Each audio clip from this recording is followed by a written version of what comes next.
विदिशा विट्ठल नगर में रहने वाले 2 दर्जन से ज्यादा रहवासियों ने आज कलेक्ट्रेट पहुंचकर डिप्टी कलेक्टर संतोष बिट्टोलिया को लिखित ज्ञापन दिया, जिसमें उन्होंने बताया कि कॉलोनी में रहने वाले लोग कॉलोनाइजर की मनमानी और उनके आधे अधूरे वादों को लेकर परेशान हैं।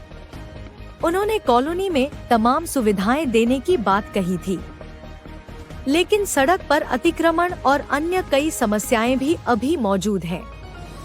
ऐसे में रहवासी कई बार कॉलोनाइजर के पास अपनी समस्या लेकर जाते हैं, तो उनकी सुनवाई नहीं होती। कॉलोनाइजर कहता है, जितना काम होना था वह हो चुका है। अपनी समस्याओं को लेकर कलेक्टर के सामने रखते हुए उन्हें हल कराने की मांग की।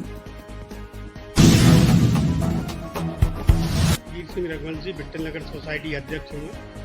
समस्या को लेकर ये विट्ठल नगर की समस्याओं को लेकर आए हुए हैं, सभी लोग आए हैं। विट्ठल नगर में जो भी कॉलोनाइजर द्वारा डेवलपमेंट की जो है बात, वो डेवलपमेंट करके दे नहीं रहे। अपन बोलते हैं, सभी लोग इकट्ठे करके जाते हैं तो कहले मैंने काम पूरा कर दिया, जबकि सड़क नाली की बहुत बड़ी समस्या है, लाइट की भी समस्या है और लोगों ने अतिक्रमण करके रखा है गलियों में।